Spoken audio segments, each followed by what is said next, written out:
ભારતીય ગુણવત્તા પરિષદ દ્વારા આયોજિત ગુજરાત ગુણવત્તા સંકલ્પ કાર્યક્રમમાં આપણી સૌની સાથે મંચ ઉપર ઉપસ્થિત QCIના ચેરમેન શ્રી જગસઈભાઈ શાહ, ક્રેડાઈના રાષ્ટ્રીય અધ્યક્ષ શ્રી શેખરભાઈ પટેલ, GCCIના સિનિયર વાઇસ પ્રેસિડેન્ટ શ્રી સંદીપભાઈ એન્જિનિયર,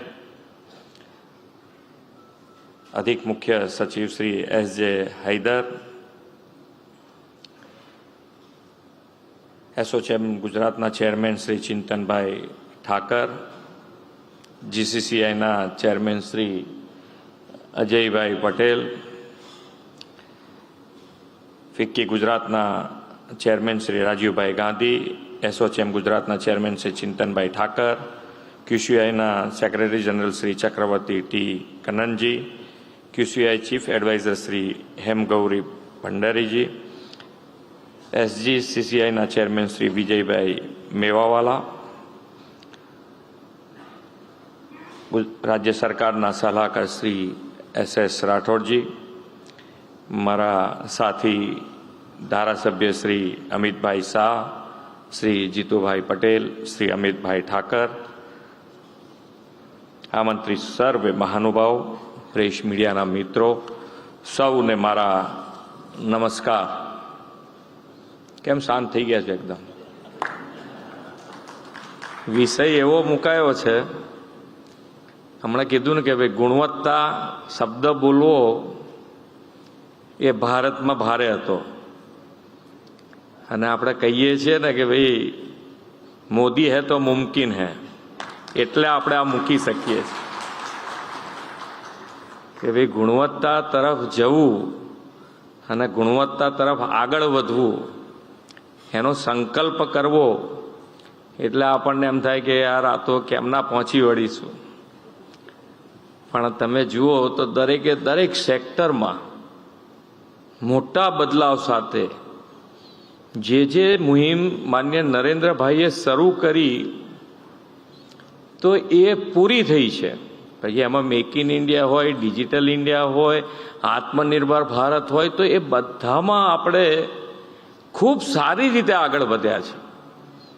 તો તમે આમ ઠરી ના જશો, આમાં બી આપણે 100% સક્સેસ મેળવીશું જ, પણ શરૂઆત કરવાની છે. આપણે આજે આપણી સંકલ્પ એટલો કરવાનો છે કે આજુબાજુ ક્યાંય જોયા વગર મારે આ કરવું છે એટલું ધ્યાન રાખશો તો આપણે પાર પડી જઈશું. ઘણી વખતે આપણને, અમારે તો બિલ્ડિંગ લાઈનમાં ઘણા આવું પહેલાં એવું થયું કે ભાઈ બાજુવાળા આમ કરે છે તો આપણે કેમ કરવું, પહોંચી કેવી રીતે પડાય. પણ હવે બધા એક જ થઈ ગયા છે, એક જ સરખું, એક ક્વોલિટી ઉપર ધ્યાન રાખીને કામ કરતા થઈ. એટલે અહીંયાથી શેખરભાઈએ જે વાત કરી છે એ પ્રમાણે હવે મોટો ફાળોય છે, ક્વોલિટી ઉપર બી ધ્યાન રાખે છે. તો એમને જે સ્થાન જોઈતું હોય એના માટે અમે પણ પ્રયત્ન કરીશું.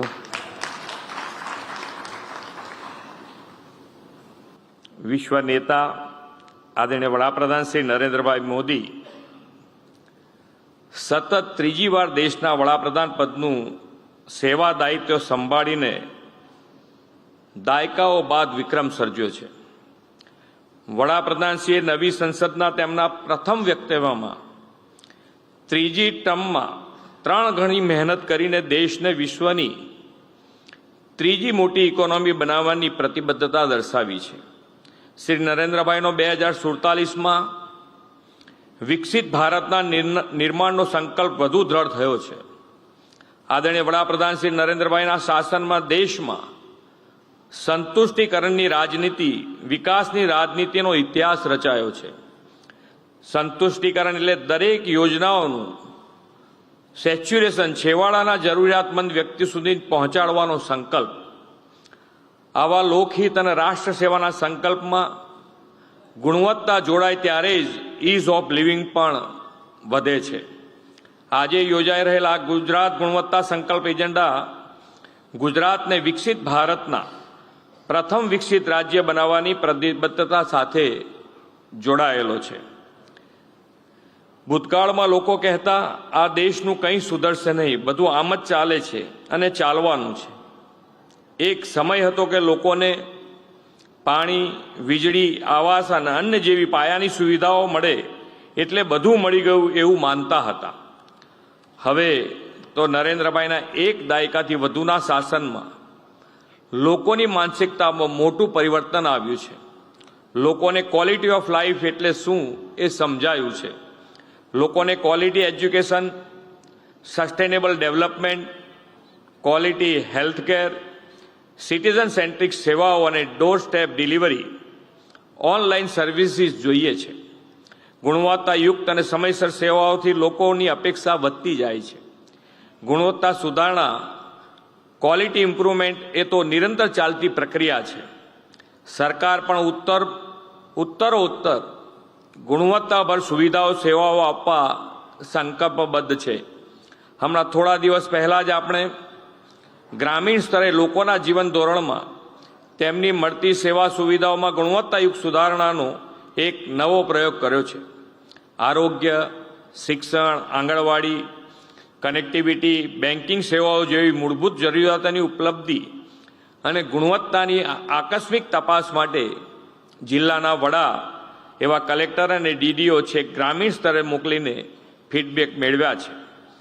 વિકસિત લાભ આયોજનિક અમલમાં સચોટતા આવે, છેક છેવાડાના માનવી સુધી ગુણવત્તાભર સેવા મળે એવી આપણી નેમ છે.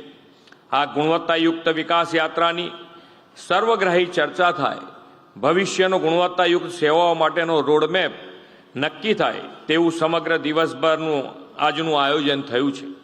આ આયોજનમાં ક્વોલિટી કાઉન્સિલ ઓફ ઇન્ડિયાના એક્સપર્ટ્સના જ્ઞાનનો સહયોગ મળવાનો છે. આવા સુંદર આયોજન માટે સૌ આયોજકોને ખૂબ ખૂબ અભિનંદન પાઠવું છું.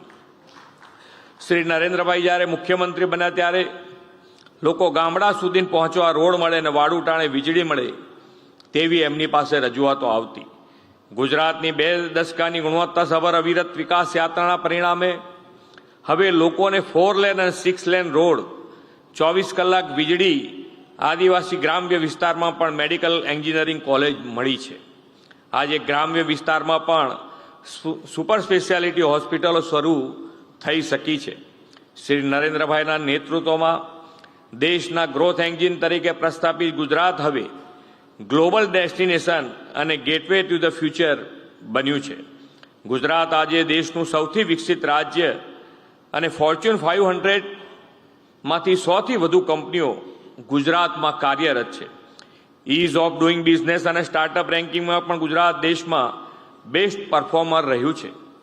ઉત્તમ અને ગુણવત્તાયુક્ત ઇન્ફ્રાસ્ટ્રક્ચર, શ્રેષ્ઠ લોજિસ્ટિક સુવિધાઓ, પોલિસી ડ્રીવન સ્ટેટ તરીકે ગુજરાત 3 વર્ષથી એફડીઆઈ મેળવવામાં પણ દેશમાં સતત અગ્રીમ રહ્યું છે.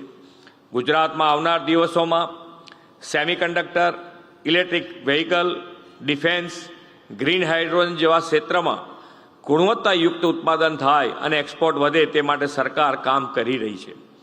દેશની પહેલી મેક ઇન ઇન્ડિયા સેમિકન્ડક્ટર ચીપનું ઉત્પાદન ગુજરાતમાં થવાનું છે. આદરણીય વડાપ્રધાનશ્રીએ વર્ષ 2047માં વિકસિત ભારત અને ઉન્નત ભારતના નિર્માણનો કોલ આપ્યો છે.